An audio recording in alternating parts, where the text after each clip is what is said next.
Hello student, good morning. हम discuss कर रहे थे एक्टोकार्पस। और एक्टोकार्पस में ये तो पता ही है, हम एल्गी की क्लास चल रही है आप लोगों की। और एल्गी में एक्टोकार्पस में हम ऑलरेडी डिस्कस कर चुके थे एक्टोकार्पस का classification, morphology, cell structure, reproduction. और रिप्रोडक्शन में भी हमने asexual reproduction and sexual reproduction. आज हम इस क्लास में डिस्कस करेंगे लाइफ साइकिल ऑफ एक्टोकार्पस। तो जो लाइफ साइकिल ऑफ एक्टोकार्पस मतलब पूरा कंप्लीट एक्टोकार्पस में किस तरह से उसका लाइफ साइकिल है, उसको हम डिस्कस करेंगे। पिछली क्लास में हमने एक बात आपको बताई थी कि एक्टोकार्पस में जो लाइफ साइकिल है मोस्टली जो है वो आइसोमॉर्फोलॉजी, मतलब इसलिए बोलते हैं कि इसमें जो स्पोरोफिटिक प्लांट और गैमेटोफिटिक प्लांट है, जो एन नंबर, स्पोरोफिटिक मतलब जो ऐसे प्लांट जिसमें कि स्पोर्स बनते हैं, और गैमेटोफिटिक प्लांट मतलब जिसमें कि गैमीट बनते हैं, दोनों की ही जो मॉर्फोलॉजी है वो समान होती है, इसलिए इसको आइसोमॉर्फोलॉजी भी बोलते हैं। और इसी के साथ इसको अल्टरनेशन ऑफ जनरेशन, पीढ़ी एकांतरण जो है वो पीढ़ी एकांतरण की जो है इसको बोलते हैं। इसीलिए इसके कारण जो है एकांतरण को सम आकृतिक पीढ़ी एकांतरण के अंतर्गत आता है आइसोमॉर्फिक अल्टरनेशन और जनरेशन। कभी कभी एग्जाम में एक्टोकार्पस का नाम ना आके इस तरह से पूछ लिया जाता है कि किसी भी ऐसे मेंबर की लाइफ साइकिल का वर्णन कीजिए जिसमें कि आइसोमॉर्फिक अल्टरनेशन ऑफ जनरेशन पाया जाता है। तो अब वहाँ पर एक्टोकार्पस का नाम तो नहीं लिखा, लेकिन आपको उसमें आपको पता होना चाहिए कि आइसोमॉर्फिक अल्टरनेशन ऑफ जनरेशन किस में पाया जाता है, एक्टोकार्पस में पाया जाता है। तो हमें वहाँ पर एक्टोकार्पस की लाइफ साइकिल बनानी पड़ेगी। अब बात है कि अब जो लाइफ साइकिल को हमने पहले भी कई हर मेंबर में, वॉलवॉक्स में, ओडोगोनियम में, कारा में, सभी उसमें हमने बताया है आपको कि जो लाइफ साइकिल का जो रिप्रेजेंटेशन है वो दो तरह से होता है, आउटलाइन डायग्राम के द्वारा, और दूसरा होता है डायग्राम, आरेखी निरूपण, आरेखी मतलब आउटलाइन के द्वारा, और दूसरा है चित्रों के द्वारा लाइफ साइकिल का वर्णन करने के लिए। डिपेंड करता है कि कितने नंबर में पूछा गया है प्रश्न आपके एग्जाम में। अब हम बात करते हैं कि आउटलाइन डायग्राम के द्वारा किस तरह से हम वर्णन करेंगे एक्टोकार्पस की लाइफ साइकिल।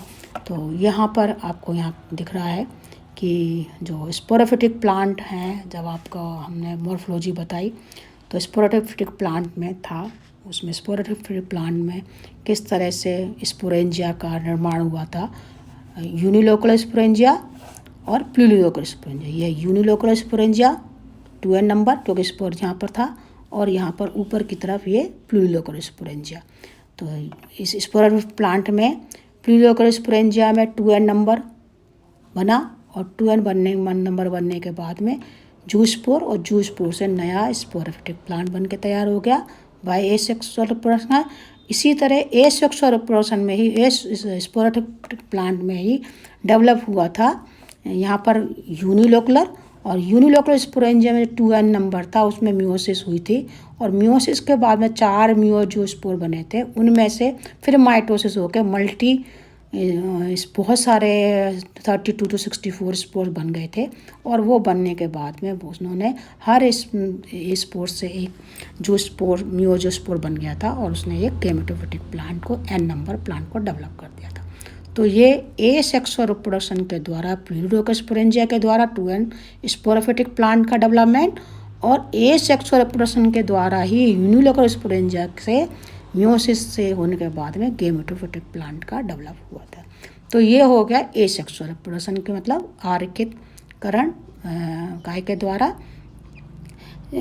Outline diagram. अब सेक्सुअल रिप्रोडक्शन में गैमेटोफिटिक प्लांट में डेवलपमेंट हुआ था, बने थे गैमेटेंजियम में male gamete and female gamete, male gamete और फीमेल गैमेट, क्योंकि आपको बताया था कि जो है मोस्टली स्पीसीज इसको मोनोसियस होती हैं, और मोनोसियस में भी जो रिप्रोडक्शन है सेक्सुअल रिप्रोडक्शन वो आइसोगेमस टाइप ऑफ रिप्रोडक्शन है। आइसोगेमस का समान गैमेट, और एनाइसो भी हो सकता है, फिजियोलॉजिकल एनाइसोगेमस होता है, पर गैमेट तो समान ही होंगे।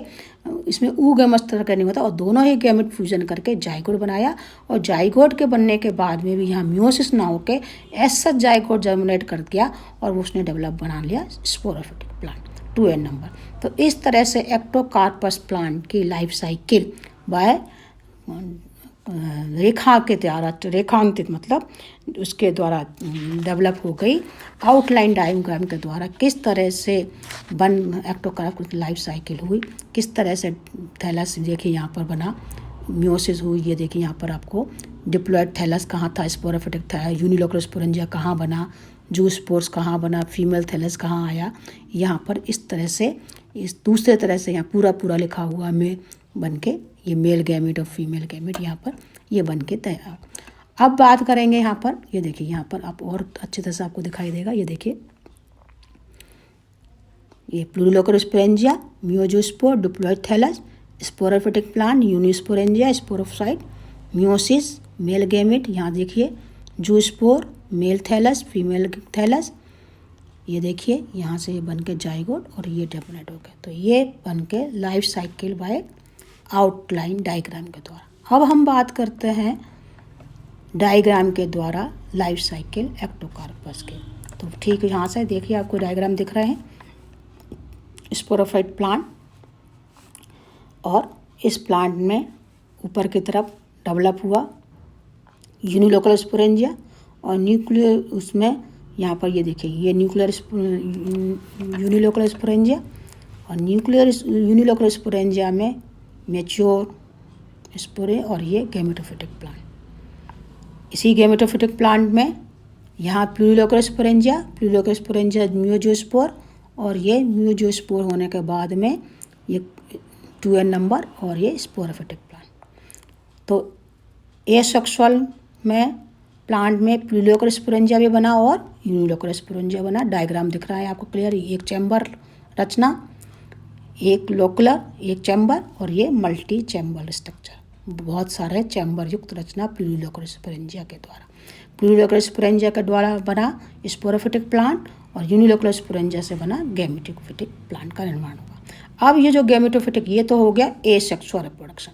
अब हैं सेक्सुअल रिप्रोडक्शन के लिए गैमेटोफिटिक प्लांट में डेवलप हुआ प्लूरिलोकुलर स्पोरेंजिया, और प्लूरिलोकुलर स्पोरेंजिया में भी किसी प्रकार का मियोसिस ना होके गैमेट बने, गैमेट आइसोगैमेट का फ्यूजन हुआ, गैमेटिक यूनिट हुआ, जाइगोट बना, और 2n बनने के बाद यहाँ जाइगोट होने के बाद में यहाँ कोई मियोसिस नहीं हुआ और इसने डिप्लॉयड करके स्पोरोफिटिक प्लांट बना ले।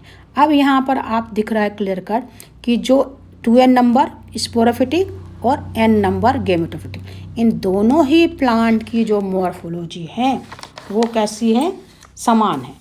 तो अब यहाँ बात होती है कि किस तरह से अल्टरनेटिव जनरेशन जो हैं एक्टोकार्पस के जीवन चक्र में जो पीढ़ी का एकांतरण की क्रिया जो हैं वो अलग अलग हैं, क्योंकि इसमें जो मॉर्फोलॉजी है वो जो स्पोरोफिटिक प्लांट और गैमेटोफिटिक प्लांट की जो मॉर्फोलॉजी है वो समान है, और इनके मध्य में होने वाले एकांतरण को ही समकृतिक पीढ़ी एकांतरण मतलब आइसोमॉर्फिक अल्टरनेशन ऑफ जनरेशन कहते हैं।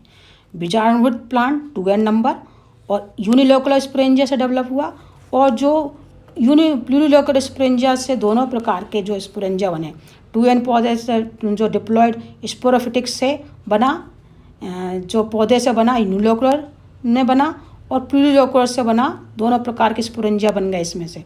और जो प्लूरिलोकुलर स्पोरेंजिया से जो बने स्पोर्स वो 2n हो गए, और मुक्त होकर उन्हें जर्मिनेट होने पर उन्होंने नए जो है स्पोरोफिटिक प्लांट को डेवलप किया।